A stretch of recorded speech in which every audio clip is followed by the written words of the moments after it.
Hello students, चलिए शुरू करते हैं आज की हिंदी ओलंपियाड की क्लास। और आज है वीडियो 2। आज की वीडियो में हम बात करेंगे वर्ण विच्छेद और वर्ण संयोजन की। यानी कोई भी जो शब्द होता है वो स्वर और व्यंजनों से मिलकर बनता है, तो उन्हें क्या कहा जाता है? वर्ण कहा जाता है। तो वर्ण विच्छेद मतलब एक साथ जब कोई शब्द लिखा है तो उसको तोड़ना कैसे है, और कोई टूटा हुआ है तो उसका संयोजन कैसे करना है, तो वो आज के वीडियो में हम जानेंगे। चलिए शुरुआत करते हैं वर्ण विच्छेद से। अब है वर्ण विच्छेद। अब देखिए वर्ण विच्छेद में क्या होता है, हम एक शब्द ले लेते हैं आगत।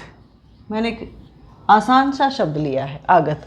अब इसमें आगे आपको कि वर्ण विच्छेद कीजिए, तो वर्ण विच्छेद करेंगे तो आपको क्या करना है, यहाँ पर जितने भी स्वर और व्यंजन आए हैं उनको तोड़ तोड़ के अलग करना है। और आपको पता है कोई भी व्यंजन जो होता है बिना स्वर के नहीं आता है। अब इसका विच्छेद करके देखते हैं। चलिए देखिए, जो स्वर है वो वैसे के वैसे ही आएंगे। स्वर का और अधिक विच्छेद नहीं किया जा सकता, उसको और टुकड़ों में नहीं तोड़ा जा सकता, क्योंकि स्वर जो है किसी भी भाषा की सबसे छोटी इकाई होती है। तो ये आ एक स्वर है, तो हमने इसको ऐसे के ऐसे ले लिया। अब दूसरा है देखिए ग। अब बच्चों को जब सिखाया जाता है तो क्या सिखाया जाता है कि ग बिना मात्रा का शब्द है जो यहाँ पर लिखा गया है, लेकिन इसमें मात्रा होती है। कौन सी होती है? अ की मात्रा होती है। तो इसको तोड़ेंगे तो इसमें से अ अलग हो जाएगा, और जब अ अलग होगा तो यहाँ पर हलंत आ जाएगा। इसका मतलब क्या है, ये आधा ग है और ये अ है। यहाँ से हमने अ को निकाल दिया। अब त में ऐसे ही त लिखा हुआ है तो त आधा है और उसमें स्वर अ मिल करके उसको पूरा बनाता है। तो ये इसका हो गया विच्छेद। यानी किसी भी शब्द को स्वर और व्यंजन अलग अलग करके लिखना ही वर्ण विच्छेद या पद विच्छेद कहलाता है। इसके कुछ और एग्जाम्पल्स हम देख लेते हैं तो आपको और अच्छे से समझ में आएगा। यहाँ पर मैंने कुछ शब्द लिए हैं, यहाँ पर मैंने कुछ शब्द लिखे हैं, इनका हम वर्ण विच्छेद करेंगे और जानेंगे कि कैसे वर्ण विच्छेद किया जाता है। यहाँ पर मैंने अलग अलग तरह के शब्द लिए हैं। देखिए बहुत आसान नहीं लिए हैं, मैंने थोड़े से डिफ़िकल्ट लिए। पहला शब्द थोड़ा आसान है, ताकि आपके कोई भी शब्द आता है, कहीं पर आधा आ रहा है, कहीं पर र आ रहा है, तो वो आपको समझ में आने चाहिए। अब देखिए पहला शब्द है विराम। विराम में अब हम पद विच्छेद करेंगे तो सबसे पहले देखिए शब्द की शुरुआत व से हो रही है। विराम में व बोल रहे हैं हम, तो पहले हम लिखेंगे व।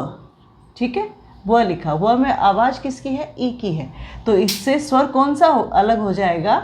ई। अब दूसरा देखिए वी, ये हो गया वी रा। रा में र बोला हमने और उसके बाद हमने स्वर बोला है आ, तो ये दोनों भी अलग अलग हो गए। अब लास्ट बच गया है म, तो म में स्वर है जी, म में स्वर है अ, तो ये हो गया विराम शब्द का वर्ण विच्छेद। देखिए हमेशा शब्द का जब आप वर्ण विच्छेद करेंगे या पद विच्छेद करेंगे तो सबसे पहले आपको वो शब्द ध्यान से बोलना है। फिर आपको एक तो ई की मात्रा का ध्यान रखना है और ये देखना है कि सबसे पहले क्या आएगा। पहले व्यंजन आएगा, फिर स्वर आएगा, फिर व्यंजन आएगा, फिर स्वर आएगा, और अगर आधा है तो उस व्यंजन के बाद स्वर नहीं आएगा। अब देखिए अगला शब्द है सहित।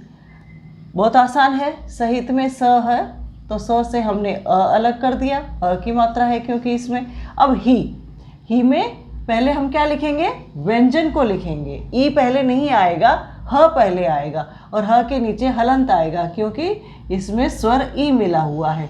और आखिरी है जो व्यंजन है वो है त, और त में भी अ मिला हुआ है। तो ये हो गया इसका वर्ण विच्छेद। एक और देखिए सत्य। स आ गया है, इसमें मात्रा है कौन सी है? अ की है। अब देखिए त में मात्रा देखिए, त में कोई भी मात्रा नहीं है, ये आधा है, तो इसको हम केवल ऐसे ही लिख के छोड़ देंगे, इसके बाद कोई स्वर नहीं आएगा। अब अगला है य में है कौन सा स्वर? अ, तो अ को अलग कर दिया तो ये हो गया है आधा, इसके नीचे हलंत आ जाएगा। अब अमूर्त शब्द देखिए। अब मैंने बताया था कि कोई भी शब्द जो होगा व्यंजन से शुरू होगा, लेकिन ये तो शब्द शुरू ही स्वर से हो रहा है, तो हम सबसे पहले इसी स्वर को लिख देंगे अ। और कोई स्वर अगर आ जाता है तो आपको उसका विच्छेद नहीं करना। जैसे सपोज यहाँ पे अमूर्त है, यहाँ पे कोई आदर शब्द आ जाता तो आ का आप अ प्लस अ नहीं लिखते, आप वहाँ पर आ ही लिखते हैं। ठीक है, तो जो स्वर होगा वो वैसे के वैसा रहेगा। तो अ आ गया है। अब देखिए म आएगा। म में स्वर कौन सा है? ऊ या ऊ, ये ऊ है।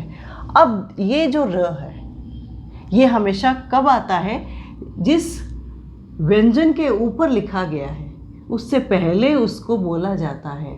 तो लिखने में भी जब पद विच्छेद करेंगे तो जिसके ऊपर लिखा ये र टिका हुआ है उससे पहले हम यहाँ पर रख देंगे इसको। और ये जो ऊपर वाला र होता है ये हमेशा आधा होता है, इसमें स्वर नहीं होता। तो अ म उ अब आ जाएगा हमारा र हलंत के साथ, इसमें कोई स्वर नहीं आएगा क्योंकि ये आधा है। अब आखिर में बच गया है तो त से स्वर हमने अ अलग कर दिया और इसके नीचे हलंत लगा दिया। देखिए एक तो ये गलती कभी मत करना, स्वर निकालने के बाद हमेशा आपको हलंत लगाना है। अगर हलंत नहीं लगाया तो इसका उच्चारण बदल जाता है, फिर आपका जो वर्ण विच्छेद है वो गलत हो जाएगा। अब अगला है संदिग्ध। देखिए इसमें सब मैंने व्यंजन लिख दिया। अब इसमें जो स्वर जो है वो है अम और संदिग्ध। अब आ गया है द में कौन सा स्वर है? ई। और फिर देखिए आधा ग है तो हम क्या लिख देंगे? केवल ग लिखेंगे हलंत के साथ, इसके बाद कोई स्वर नहीं आएगा। और आखिर में है ध में फिर हमने हलंत लगाया और अ को अलग कर दिया। विद्यालय क्या आएगा सबसे पहले? देखिए व आएगा, ई नहीं आएगा। व के बाद हम वी बोल रहे हैं, ई बोल रहे हैं, तो विद्यालय व धन ई। अब देखिए द्या जो है द और य से मिलकर बना है, तो वर्ण विच्छेद करेंगे तो द आधा है और यह पूरा रहता है। तो इसके नीचे हलंत करके हम इसमें से अ को निकाल देंगे। द में कोई भी स्वर नहीं है और ये अविद्या, तो यहाँ से हमने स्वर अलग कर दिया। और लय ल हलंत अ और य हलंत अ, विद्यालय विद्यालय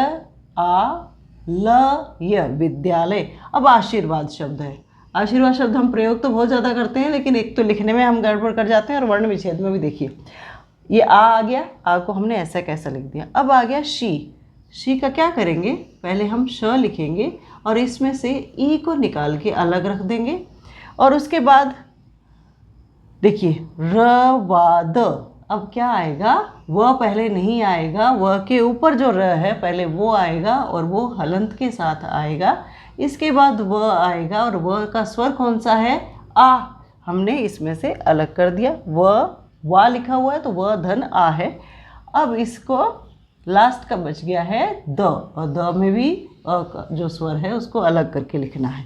अब क्षेत्र ये शब्द, अब देखिए इसमें हम ऐसे नहीं लिखेंगे, क्ष हलंत के साथ नहीं लिखेंगे क्योंकि क्ष जो है एक संयुक्त व्यंजन है। तो ये दो व्यंजनों से मिलकर बना है, तो उन व्यंजनों को भी हम अलग करके लिखेंगे। जैसे किस किस से मिलकर बना है? क और श, इनसे मिलकर के क्ष बनता है। तो इसमें स्वर कौन सा है? फिर ये क्ष बन गया, स्वर इसमें ए है। और फिर इसके बाद है त्र। अब फिर देखिए त्र भी एक संयुक्त व्यंजन है, तो इसको त्र नहीं लिखेंगे, त और र अलग अलग करके हम लोग लिखेंगे। तो ये इसका वर्ण विच्छेद होगा। क्षेत्र शब्द अच्छे से देख लीजिएगा और जो ऊपर वाले र के शब्द हैं उनको भी ध्यान से देखिए। अब अगला शब्द है सप्रेम।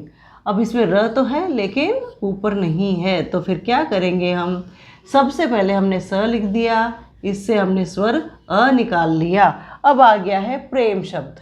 प्रेम बोल के देखिए, प यानी प तो पहले आएगा, ठीक है, प आ गया है। अब प के बाद हम क्या बोल रहे हैं? प्रेम। प हमने छोटा सा बोला, यानी प में कोई स्वर नहीं है। जब नीचे वाला ये जो र आता है कब आता है? जब ऊपर का व्यंजन आधा होता है, यानी ये व्यंजन प आधा है, र पूरा है। तो हम यहाँ पर लिखेंगे र। अच्छा, र में स्वर कौन सा है? ए। प्रे, हम प्रे बोल रहे हैं, प्रे। म में हलंत और इस स्वर क्या है इसका? अ है। चलिए थोड़े से शब्द और देख लेते हैं ताकि आप अच्छे से सीख जाए और कोई गलती मेरे स्टूडेंट्स ना करें। अब देखिए अगला शब्द है कृषि।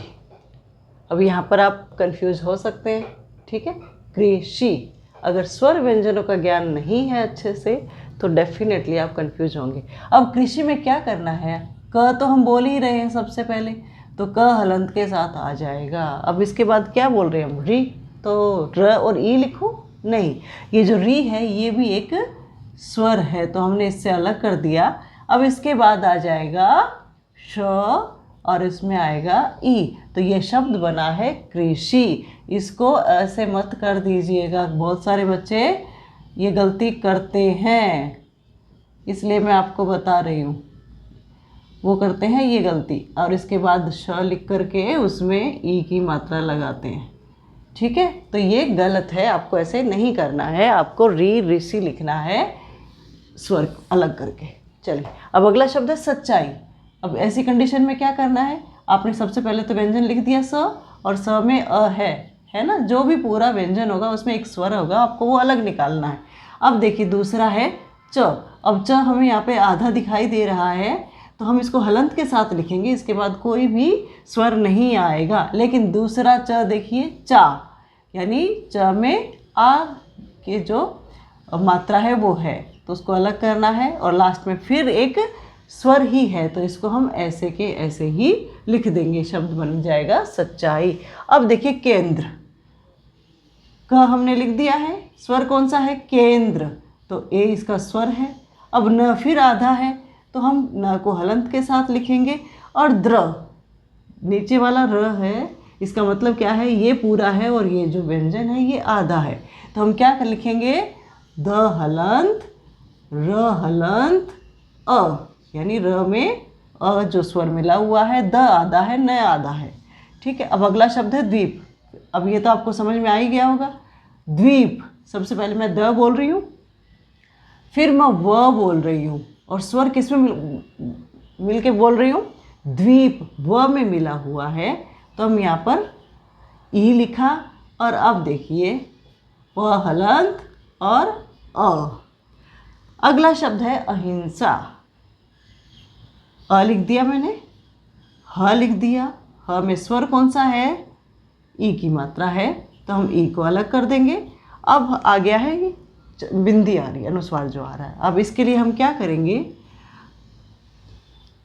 न हलंत स हलंत, स हलंत के बाद क्या आएगा, अहिंसा जो शब्द है, तो उसमें आ जाएगा, तो ये शब्द बन गया अहिंसा। अब देखिए श्री शब्द, श्री को कैसे लिखेंगे, श्र धन ई, नहीं, इसके लिए संयुक्त व्यंजन है, इसको भी हम तोड़ देंगे।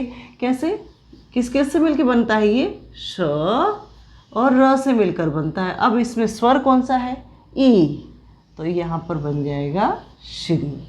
तो ये हो गया वर्ण विच्छेद। ये वर्ण विच्छेद के कुछ उदाहरण थे, तो जो शब्द आएंगे इससे मिलते जुलते आएंगे, यही नियम लगेंगे। आधा अक्षर है तो कैसे लिखना है वो आपको देखना है, और र में कंफ्यूज मत होना। अगर ये वाला है तो आपको र हलंत लिखना है, और ये है तो र आपको जो भी स्वर है उसके साथ लिखना है।